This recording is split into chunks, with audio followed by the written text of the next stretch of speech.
I want to welcome everyone to this week of In the DAW. We have Fytch. How you doing, man?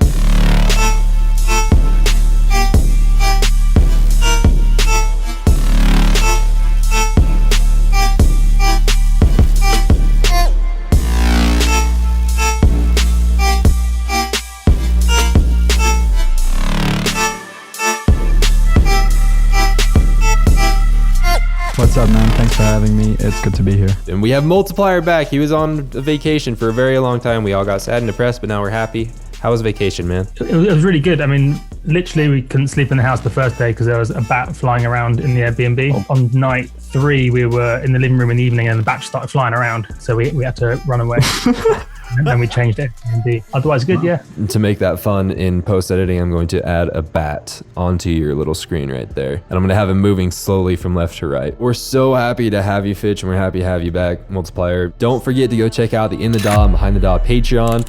There's a bunch of cool stuff. Prices start at $5 a month. You get a bunch of amazing things. And if you're really into it, there's an option where you can come on In the DAW with us and interview amazing people like Fytch and ask them questions and meet them. And it's amazing. I really like how, even though the main bit of the track was almost like completely different elements to the intro and the break, it still kind of felt like it was the same song, because I've experienced it myself, and it's one of those common things I get asked where, like, how do you take like loops and then combine it into one thing that doesn't sound like 3 different tracks? So I suppose my question is, how did the track start, and then how did you make the main section work with the intro? The process wasn't really like straightforward. There was like a different track first. So what happened was I made a seed, which was like the drop itself, the dun dun dun dun, just the main melody, and it was kind of just isolated, just the drop on its own.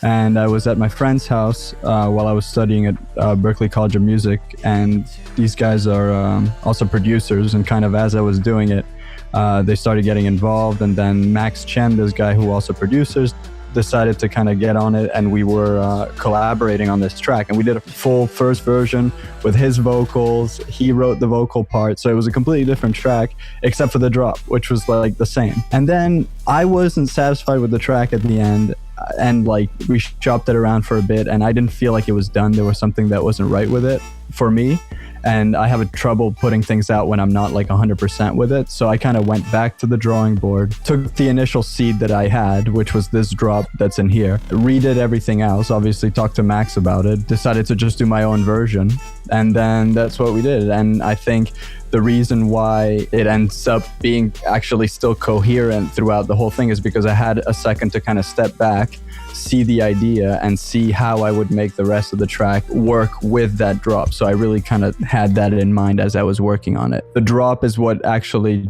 just everything kind of trickled down from that. The melodies that come before and everything came from the general drop idea and the vibe of the drop. I just wanted something to go into that. So it's like each section is like a part of a cohesive thing, instead of like how Multiplier was saying, it's like this feels like 3 different songs within a minute. The way that you're saying that you do it is that you take elements from the drop and kind of like very gently put them in the different parts to make it. Actually, I should probably rephrase that. Like, it's more fundamentally just how like I write it. A lot of my songs start as like a guitar part, like literally just on a guitar. Like I'll do all of this, like all the notes that are in here, I'll like play them. So it'll just be like a guitar track, and then I'll write a vocal to that, and then I'll produce that. But then basically the melody that the guitar is playing on the drop, I'll put it in the lead. The bass that the guitar is playing, I'll make a bass. And then like it ends up working out because fundamentally the seed that I'm taking is one coherent song, like one coherent guitar piece that sounds good on its own.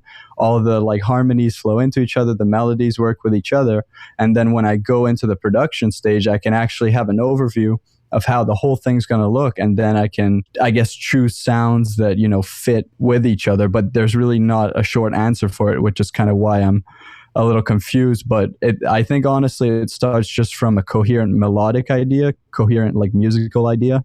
and then producing it as like a next stage to that. Not kind of writing as I'm in the production stage, but writing before and then going in and producing that idea. Basically has the same melodic DNA no matter where you are in the song. That's kind Exactly. Since I'm not looking so much, but I know how I want it to sound, it's much easier to find things that work. Because often, like when you're figuring out the music of it and the sounds at the same time, I used to work like that, and I remember it was confusing, and that's when I would run into issues where like my drop sounded completely different, and all of a sudden it's like, wait, and now we're here, and then I was trying to kind of blend between two sections that didn't really fully match and things like that.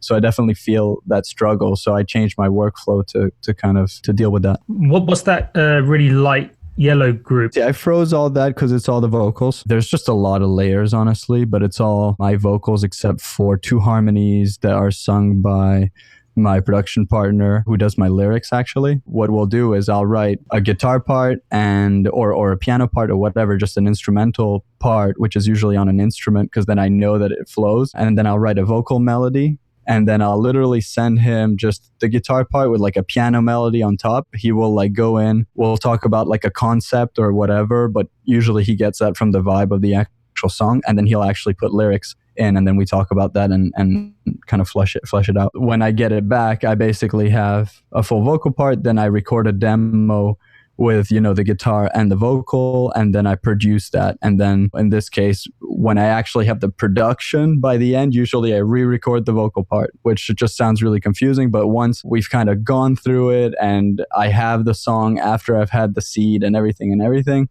like I go back in and kind of re-record the vocal part on top. And that's like one of the last things I do before like just the final master and everything, and mix and master. But this is just the vocal groups.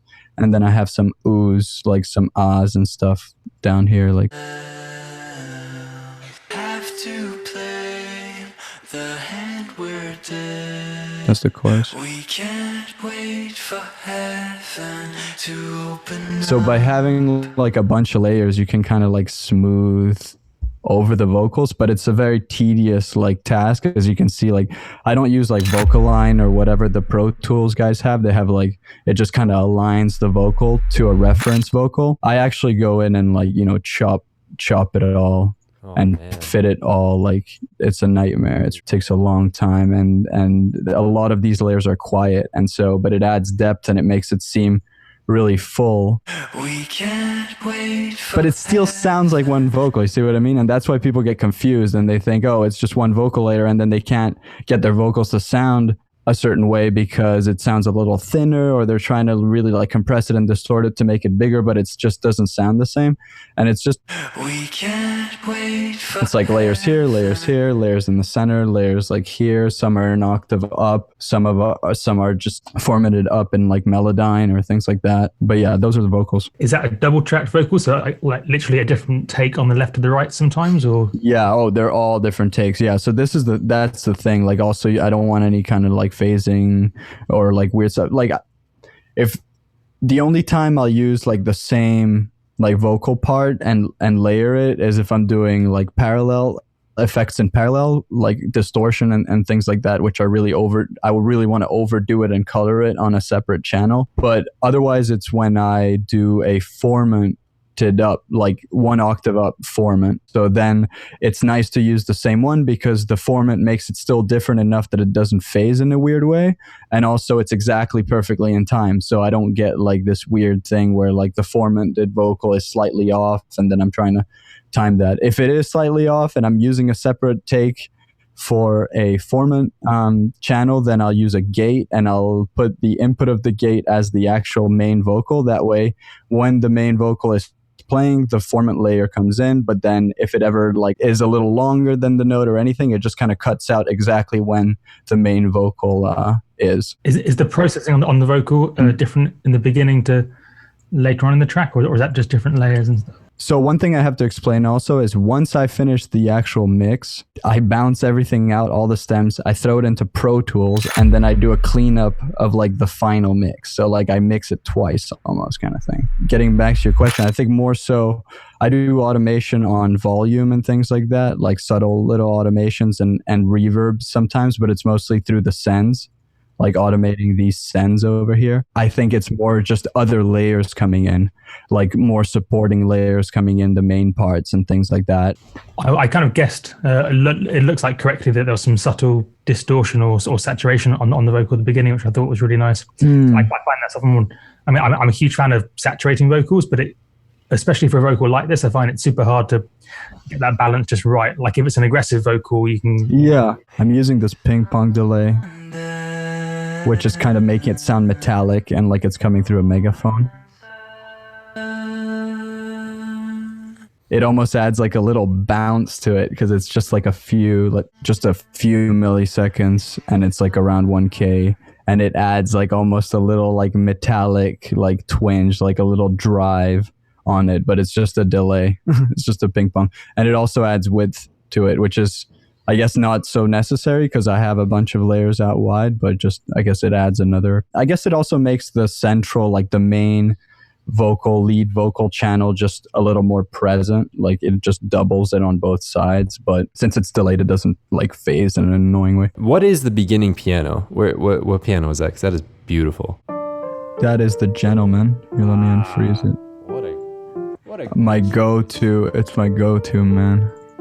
Do you know what velocity that is as well? Because I find getting the velocity right super quick. Dude, that's what people get wrong, man. The velocity. I hear so many people doing piano parts with MIDI and just not taking care of the velocity, and then basically like it just sounds like a MIDI piano, but it's not. Here's the velocity. It's not because of like a crappy MIDI like, you know, synth or whatever. And sometimes it is definitely, but I think you know, the native instrument stuff, there's a bunch of good pianos out there now, even free ones that sound half decent, but you got to actually play them, or you got to like move the velocities. And so I think this is played, but yeah, because you can see the timing's kind of... Oh, that's what adds such like flavor to it though. That's what I didn't get. Like when I used to use pianos, it was very like, you know, kind of drawn in MIDI notes, and it sounded a certain way every time. And I took piano lessons, and still it didn't strike me. Like I didn't understand that fact. It's almost like being in Ableton, you kind of forget what you're doing and forget that it's just like music to begin with. So every element should be like, you know, dynamic and have like expressivity. You can't just like, it's not because it's production that you just like pluck everything at like 127 and then, you know, hope for the best. Do you do anything to the patch with the Gentleman, or is it just you pull up the Gentleman and then you go to town? There's nothing. I mean, okay, EQ, let's see, high pass at 100, so nothing special there. Compression, is it even compress? Yeah, but like the tiniest little bit. I don't even know. Maybe it was for certain notes. Yeah, super light compression. Like, I mean, I wouldn't even call it compression. It's so light. And then this is just a filter and Ableton reverb, man. It's like nothing. The Gentleman. How did you do you might call them 808s in the drop? Do you separate the transient, the front bit, from the tail? So there are layers to the actual kick. This is like the actual sub layer, which is nothing too. It's just a basic sine. This is the part you're actually hearing that actually emphasizes the kick. So with it, so yes, I do separate the transient and the bass. I separate things in layers up and like horizontally. So obviously the kick is what takes like center. So is that layer oh, there's another layer. Look at that. You see what I mean? Like, so just the kick and the sub with that other layer adds so much. Like when I go into Pro Tools, one of the things I do in the final like mix stage or whatever is I'll manually like get the clicks out and like make sure that it's clean, like where the sidechains are. I'll actually delete clips and like, you know, make fades and whatever, because this clicks and like it does its job while I'm in here and like doing sidechain in here, but then like for the final thing I don't want there to be any noise, and like the only way to be 100% sure of that is to have everything in audio and to cut all the audio, or like to literally make that space with volume. So that's how I would sidechain those. But yeah, the kick is a whole bunch of layers that makes it sound like that, and then there's a crunchy like which like it's crazy because it's almost like adding the high end on top of everything is it makes the low end deeper. It almost makes it sound fatter just because it gives you like the extremes, like the whole spectrum. Why do you do an extra mix down inside of Pro Tools? Do you know who George Massenburg is? Okay, George Massenburg is like a big kind of engineering and like kind of at the forefront of like hardware innovation in music, but also just, you know, if you check his track record and stuff, he's just done big mixes and been kind of in the industry and in that like engineering kind of community. But he came to give a seminar at Berkeley when I was studying there, and these guys are real like Pro Tools nuts, you know what I mean? They all like, they don't think that you can do any like real music outside of Pro Tools, and like that it wouldn't be serious, basically, that you have to get for a mix. And I'm talking about a mix, obviously, like there are things Ableton allows us to do that Pro Tools doesn't, but for mixing purposes, they said, and this was shocking to me, but they said Pro Tools sounds better than Ableton, right? So I thought that was ridiculous, and I've heard that in the past before, but I know it's just one of these things that people fight over, but I didn't think there was any substance to it. And then I started kind of investigating. Basically, like I started just experimenting and being like, how can this be true? Because these guys are like really like they've had careers, they've had long successful careers, and they're, you know, he was talking about recording audio and working in 192k sample rate and things like that. So he was talking about ridiculous things that like I wouldn't consider, but then this was quite like a basic thing that I thought, if this really makes an impact, I definitely want to know about it. And plus I was thinking about, you know, a lot of the guys in electronic music like higher up are having their stuff mixed, or there's someone taking a look at it and they're probably bouncing stems and things like that. So I thought, maybe there's something here. And then when I actually did it, I thought I heard a very subtle difference, which could have been psychological, but I did think I heard a difference. But then basically what I realized was it actually adds so much, because you take something that's already clean, that's already cleaned up, like pretty much as far as you could do it, but you have a million plugins running and it's just eating your computer CPU, and it's this whole complex thing with a ton of automation on everything, and you kind of are reluctant to add a filter here, a filter there, because you just see all these plugins everywhere. And I realized that by putting things in Pro Tools, like I just had a different, like I kind of approached it with at a clean slate, like a fresh perspective. I could see all the reverb tails exactly where they are. I could see any clicks. I could like, you can go in with like a microscope, you know what I mean? And it's added time and it's added like process. But the other thing that I love is like, it'll open up, you know what I mean? Every time like I can take that project onto any computer, and the stems are easy to bounce out. There's no plugins to run anymore, and all the sound is in it, so I could redo a mix if I ever wanted to, like, and it's scary to go back to an Ableton project and have, you know, plugins not open, and like, you know, now I'm switching to Ableton 10 and I still don't have everything running, and it's kind of like, it was scary to try to open this up in Ableton 10, but I kind of worked with some finagling. But yeah, so the Pro Tools thing just really made an impact on the mix, and this is why I kept it. Whether it's Pro Tools itself, whether it's what I end up doing in that extra process, I don't know. But in the final master, every time I got to the final mastering stage, the mix that had been like, you know, gone through the extra stage was just like ready. You know, I don't have anything on the master here. And like when I'm mixing, I really don't mix with a limiter on my master or anything. I don't put anything pretty much on my stereo bus until I'm mastering, because I do the master. So then I basically get, you know, the big reveal when I'm in the mastering stage, and like I kick the limiter, and then everything is like out of place and the bass is too loud and everything. And I realized that by going through the extra step, like everything was like ready, basically. Like with a limiter, it already sounded mastered, like because I had just taken such care at every stage. The big takeaway that I'm getting from you is that maybe it does make you sound better, maybe it doesn't, but really like for you psychologically,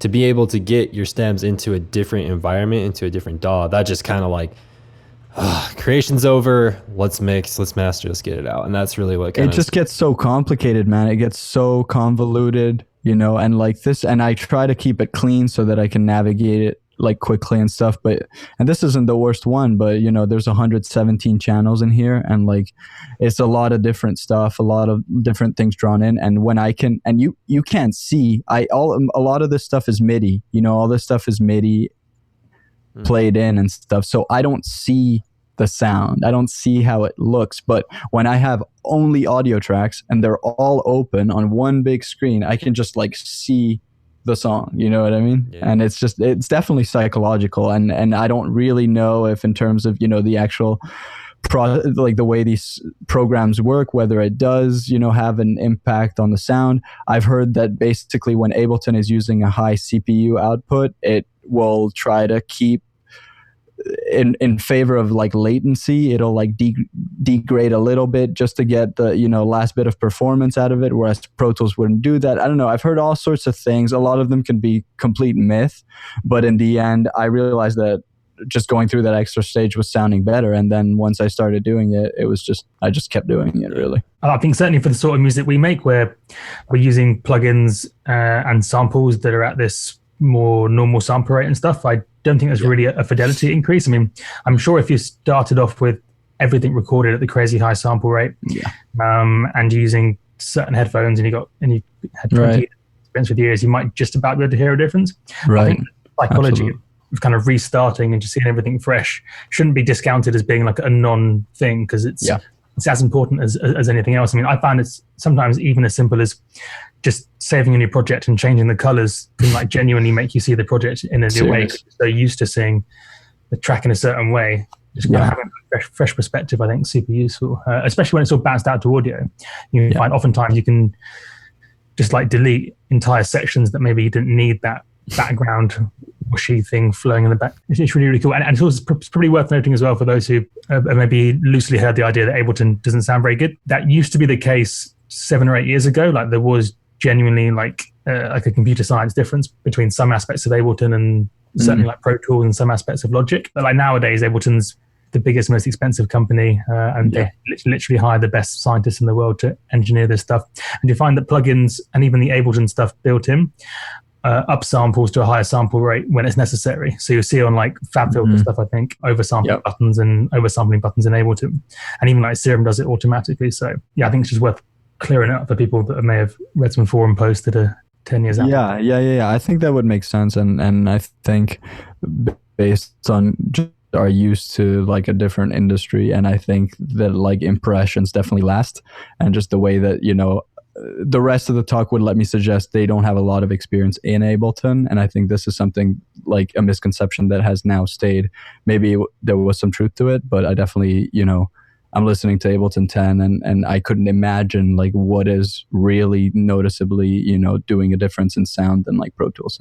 And plus if I'm rendering things out of Ableton into Pro Tools, then it can't be that, because it's anyways just a rendered thing out of Ableton. Like why would it sound different? You see what I mean? I think it's more psychological, and I think it's more, you know, going back with a clean slate and with a little EQ here, a little more compression here, a little reverb tail cut here, like those things add that last 5%, which is significant actually. Definitely. And it's worth noting that Ableton's always updating the algorithms for stuff, even if people don't realize it. So I noticed the difference in the limiter quality from 9 to 10 even. And they didn't even mention it, because it's just one of those things that I suppose they almost don't want to draw attention to it, potentially in some situations not sounding perfect. But I mean, it is used by, I think Beatport measured it at 80% of all users of DAWs use Ableton. So like they have all the money in the world to hire the best people. Oh yeah. No, they've grown so much. Totally. I also think it's important to note that, you know, like these people, they came and gave you this talk, and I've heard that too, you know.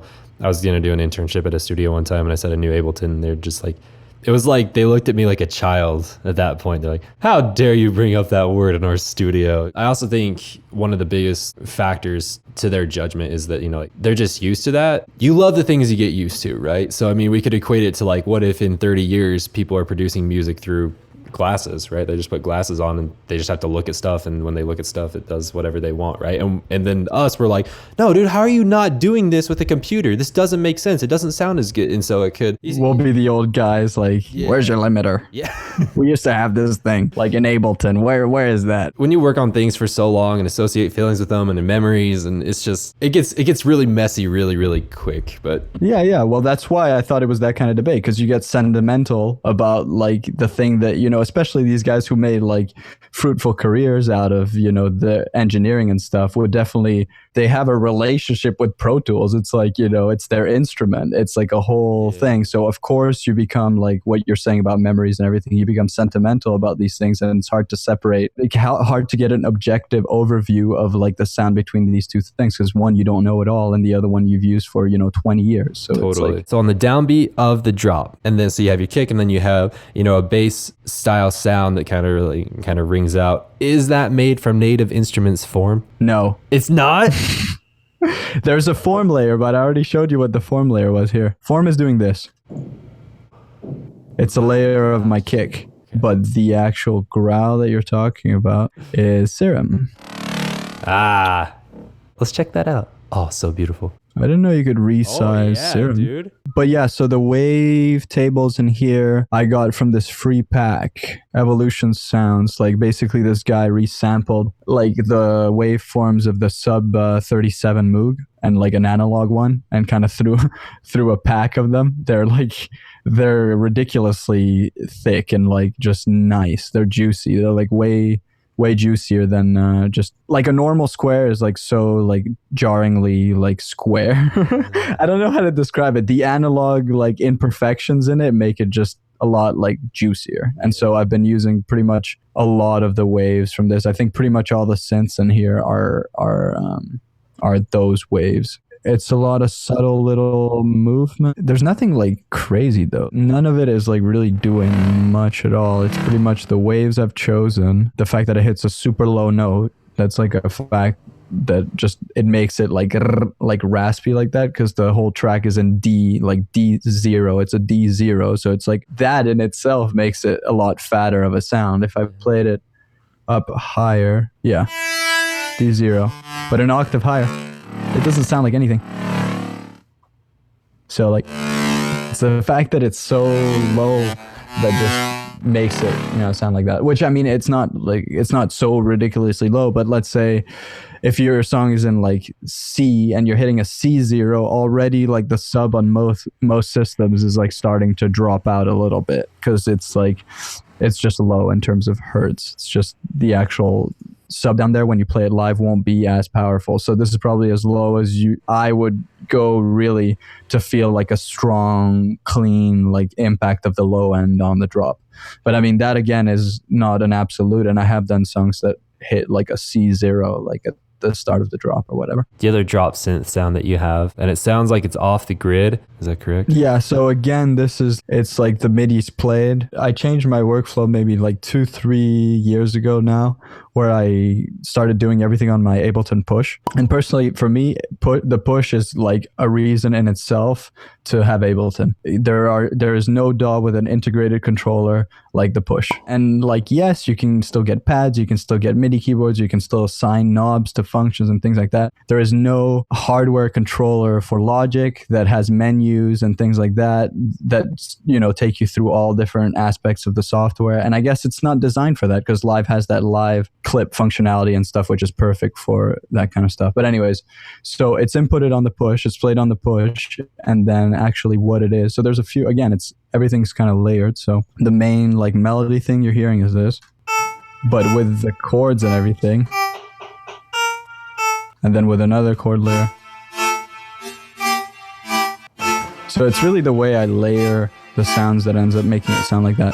But the chop itself is from a vocal of mine from Gravity. That's funny, actually. Took a little snippet of my voice in here.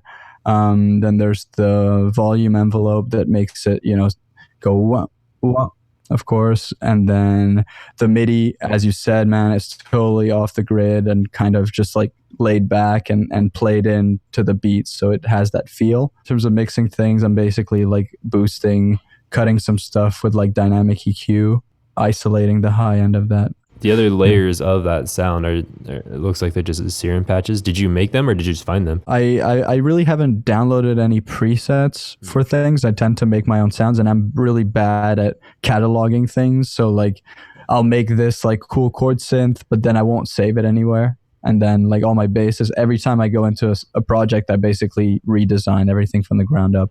I don't know. I've always tried to do sound design as a separate step and like kind of do sound design a bunch of sounds and not, you know, make anything, not make a song or anything, just design individual sounds. And then kind of when I'm in the creation process, like pull from that batch of things and like say, oh, well, there's those chords I made a while ago. I think that's ideal. That's a great way to work, but I've never been able to do it. Every single time I step in to just design sounds, I end up making a song. I'm like, I just can't hold myself back from that. So sure. I'm kind of bad at keeping presets and things, but nothing special. Just adding movement by moving the wavetable position. Oh, my roommate's bringing me apples. Well, you know, when you were talking about the push, I kind of looked over at my push and realized I haven't been using it for a while, and want to let everyone know that I love you, buddy. Gotta show it some love, man. Yeah. Anyways, you know, if you woke up tomorrow, everyone forgot about this song, which is really tragic, but everyone forgot about the song. You wanted to re-release it. Is there anything that you would want to change about the song before putting it back out? I mean, yes, in terms of like, and this is just me being petty, but I would kick up the vocals like 1 dB literally, because they're just a little quiet for my taste. That's just a small change, but honestly, no, because this version is already my like reflected like fix up version. You see what I mean? I've already gone through different versions of this song to the point that, you know, if I was going to put it out and still not be satisfied with it, it wasn't worth all the work I put in. So I made sure that this is what I wanted to put out. So this one, like, except for a couple minor mix things where the vocals are a little like dull and in the background and like just small things, but honestly, I'm really happy with it. And this is what I wanted to make. Yeah. Perfect. There isn't many things I would change. What did you find most difficult when making this track? I think there's a couple things. First of all, definitely the vocals, because like I'm not a vocalist and I started singing really recently, and it's a learning process, recording, mixing, tuning, re-recording, just getting, you know, understanding how to arrange vocals and make them feel like, you know, there's forward movement and that there's progression. So that probably doesn't help you in terms of production, but like my weaknesses that were the hardest here, like the drop and things like that worked out pretty fine. And it was more like adding the touch of like making it organic, actually making it feel like a lot of the things were played rather than like midi'd in and things like that. Like the comments you guys made for the piano, I think I really wanted to make it feel like it was a breathing track and didn't feel like overproduced, but felt almost like played by it live. That's kind of what I'm trying to get out of my music lately, is just making it feel it can breathe and move, and that it's not locked into a grid, even though it is, and things like that.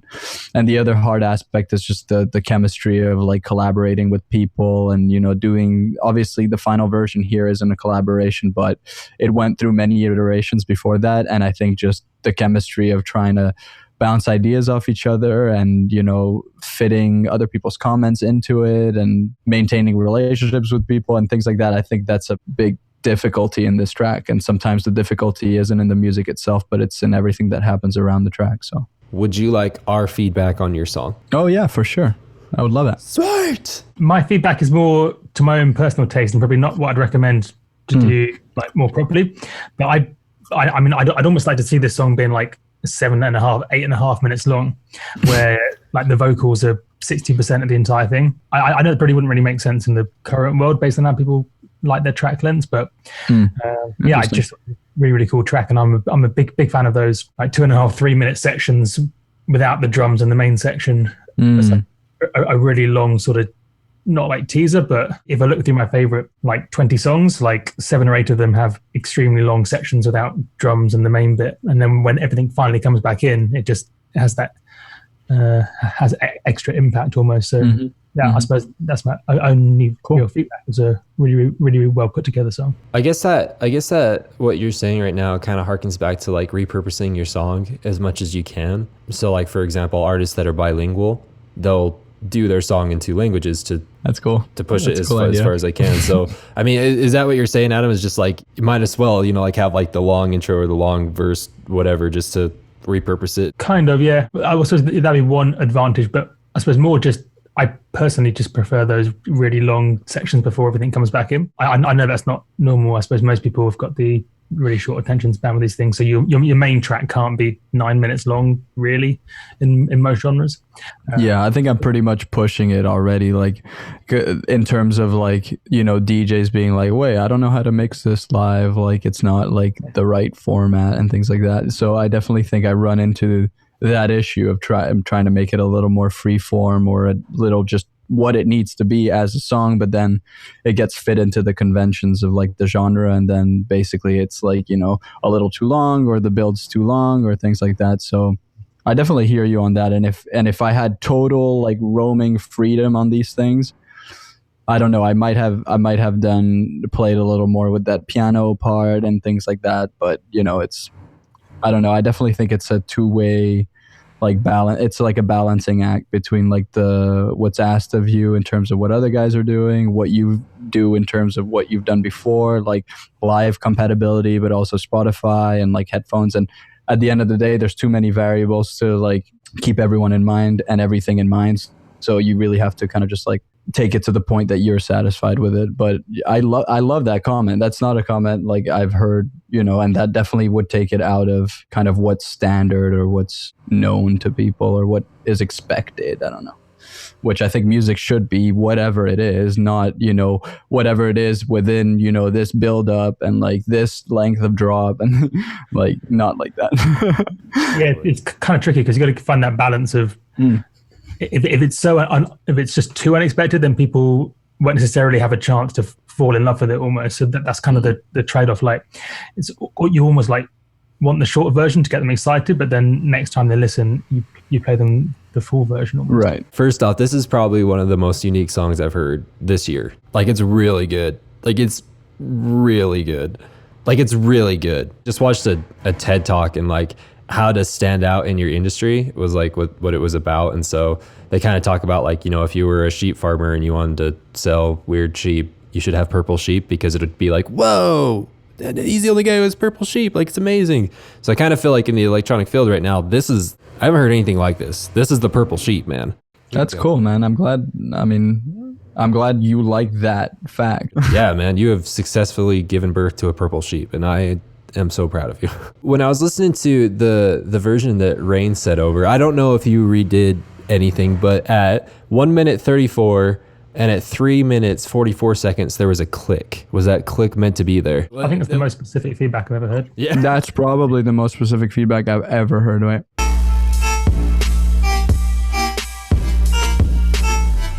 I don't hear it in the release. And what's at the end? 3 something? Yeah, 344. You stress me when you tell me things. Sorry, like man. that. Let's see.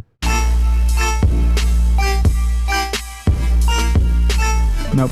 Awesome. I don't hear it. That's good. I'm glad you caught it. I don't hear it. Got it. Yeah, because that version that Rain sent over, when I was listening to it, I was like, oh. You see, but this is another thing that I think I avoid with the Pro Tools thing is like by seeing an overview of the channels, you can even see clicks and things like that, and just like it gives you another chance to get little subtle things like this that in your actual Ableton projects, if it clicked, sometimes it clicks because of latency. There's all sorts of like click possibilities, so you don't always like, you know, go in for the kill on the clicks. But like in Pro Tools, there shouldn't be a click anymore because everything's in audio. Totally. So I think I got all my clicks out, but that was scary.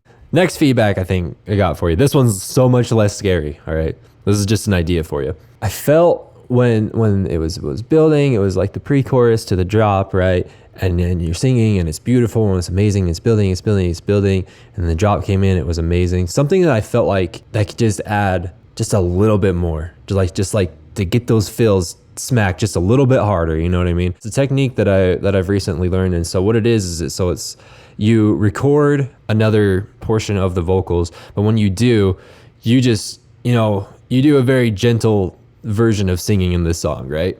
It's not very like hardcore or anything. And so what you would do is it's like basically screaming. It's like basically, you know, it's those things and you're just letting it rip. You're just like, not screamo, but like you're just like, you're yelling, you're like, you're yelling the lyrics basically. And then what you do is you take that and then you auto tune it, or you tune it to what the melody is singing, and then you put it back in the mix, maybe put some reverb, maybe some not. But what it does is that because it's far back in the mix and it's super auto-tuned, you can't really tell, but like it's still vibing, kind of adding that energy, like, oh, that's something crazy gonna happen, like, oh man, Definitely. That's a great point. That's a great point, because I do think, like, actually, now that you guys are saying this, if there was one thing I would comment on, is that it kind of, like, the energy lulls a little bit outside of the drops. I feel like it doesn't quite like get all the way up to the energy of the drop by the time like it drops. It's fine. I don't think it comes out of place or anything, but like that's exactly right. What you're saying about adding another vocal layer that has more energy, that kind of gets the drive going and kind of anticipates like the energy that's coming up. I think that's one thing that the song would need, because it goes to like 0 to 100 like just quickly, and it doesn't fully like progress there. I don't know. Totally. I like that comment. Yeah. That might help you out. It's really fun to do. I've done it before, and it's just like the energy that it adds. And the final thing I have to say about your song is just like you did a really fantastic job with this song, dude. Like there's something that me and one of my old icon teachers were talking about. His name's Wyatt. We did a Behind the DAW episode with each other, but we were talking about how like we kind of live in this day and age where like whenever you listen to someone's songs, right, you just like instantly skip to the drop to see if it's going to be good, because the beginning is just filler. It's just crap. You know what I mean? No one cares about that. Your song is not crap. Your song is not filler. I can connect with literally every single part of the song, whether it's the intro or the verse or the build or whatever. It's like each part plays a part, and it's so good. You did such a good job, man. Well, thank you. And actually, I have to say this now, because it's surprising to hear that, because it's only in a genre like electronic music that you could even say that. Maybe I'm wrong, but I feel like in general in music, like for any of the classical composers of their time, they couldn't throw away the intro. They couldn't say like, this is my functional intro, and then here's the big theme that comes in. You just have to kind of turn a blind eye. Someone's mixing this in. Don't worry about this. That's surprising to me, and I think that can't last very long in electronic music unless we're talking about strictly club oriented tracks, which it's sort of veering into that direction. But in anything else, folk, rock, jazz, classical, any kind of music, if we're talking about music here, there is no throwaway parts. Like the first 5 seconds determine whether the person will listen to it or not. It's very specific to electronic music that people are skipping to the drops and skipping to like parts in the song that are functionally a certain kind of part. Like this is the main like drop section, where like the bass drops. I want to hear like how that sounds and things like that. Totally. Thank you, and that's a nice comment to hear. But I definitely don't think this should be like out of. Like this shouldn't be an anomaly in electronic music. Totally. This should be like the standard that, we take care of every part of the track and see it as a song. And I'm going to keep working like that at least and trying to do that. Totally. Yeah, it's really weird. It's almost like, it's one of the main bits of feedback I give to people who kind of ask me for feedback on tracks. Mm-hmm. Like the first 5 seconds is the one bit of the track someone's going to listen to. Like hopefully they skip through to the right bit in the drop. But like more than anything else, like... Yeah. Like it's almost like you look at it, the first 5 seconds is going to get more listen time than any other part of the track. So you shouldn't kind of take that for granted. I mean, you wouldn't watch if you watch like a film, for example, they don't just have 15 minutes of filler before the action starts. They try to, well, at least in a modern film, sometimes in the older ones, it wasn't much. But yeah, I think that's a good comment. And I think that's something that working on club tracks and drops and things like that, people are distracted from the other sections of the track, and I have trouble adhering to kind of those norms of like having an intro and a build up and things that kind of hurts me in that scene, and it's easier for me to mix my stuff than for us to kind of shop it out to a bunch of DJs, because when they get it, it's like, okay, we need to like edit this because it's not exactly like the right format. So I think that the demands of the industry make it hard for producers to just do music however they want, because in the end they're still trying to pitch it to people and get it released and do all that stuff. So it's kind of, it's a double-edged sword where you're trying to like conform, but in the same time, conforming makes you kind of pass with the time too. When the trends pass, you've fallen into that trend. You're not like doing your own thing. You've tried to conform to a specific thing that won't last forever. We've seen trends in music come and go so fast and endless and continuously. Anytime we thought, oh, this is it, this is the next big thing. And the only reason I'm saying that is because in 2012 or 11 or 10, whatever, when I was listening to like Flux Pavilion and Zed's Dead, like their remixes, and I still listen to Zed's Dead, obviously they got me into dubstep pretty much, and this is, you know, out on their label, which is really sentimental for me. But it has changed so much. The trend has changed so much, and like, who is to think that now if you're just gonna do like a trappy like track with like a chord synth drop or like growls on the drop, like you know, who is to say that in 2 years, you know, or 3 years, and don't quote me on this because I'll probably be totally wrong and it'll last way longer and whatnot, but what I believe is that'll fall into a niche of its own, and it won't be as much in the mainstream, and then there will be something else in the mainstream. Whereas that, you know, and Scary Monsters and Nice Sprites was able to come in and be like at the center of everyone's attention. In 2 years, you can't make a growl track and have that be the center of attention anymore, because the number of people that will have done that. So as a producer getting into the scene, if you're doing the things that are currently trending and kind of following those conventions, you're limiting your time span to how long that's going to be in for, and then people will remember you for those specific things that you've done.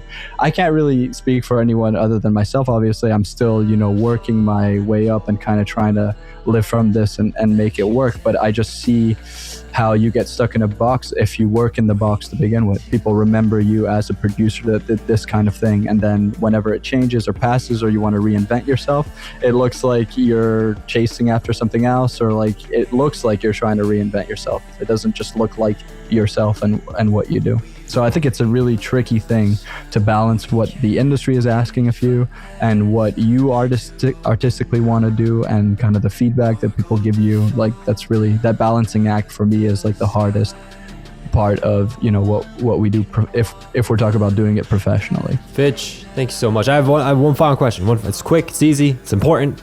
Did you have a good time? Dude, I had a great time. I love talking to you guys. Great time, Adam. He had a great time. Not only a good time, but a great time, which is higher than a good time. It was awesome. This was really fun. Awesome, dude. Is there anything you want to push or say in the final moments we have you? Probably thank everyone for the support I've been getting, and kind of keep your eyes peeled, because there's a lot of stuff coming out, and I'll be on the road soon touring, so there'll be dates announced. And thank you for everyone who's been there for the last 7 years of me doing this as an amateur and kind of helping me transition into, you know, this professional thing that I'm doing now, which is a career and not just, you know, a hobby. And I'm really thankful for that. This episode of In the DAW is brought to you by the In the DAW Patreon, which can not only enhance your In the DAW experience, but your music production experience as a whole. Some of the things with the Patreon are: your name shows up in every episode. Once a week, you can send me and Multiplier a song, and we will give you feedback on your song. If your music is up to par, we can feature your music in an episode of In the DAW. You can get monthly or weekly private production lessons from me. And if you're an absolute super fan of In the DAW, you have the opportunity to come on In the DAW and interview legendary producers with Multiplier and I. If you're interested in participating in the In the DAW Patreon, there is a link in the description of this video, or you can go to patreon.com/In the DAW with 3 W's. Thank you so much for watching this episode of In the DAW. We really hope you enjoyed it. Did you enjoy the questions that we asked, or is there other ones you would have liked? Make sure to check out these other episodes we have on the screen. Like, comment, and subscribe, and we'll see you next time on In the DAW.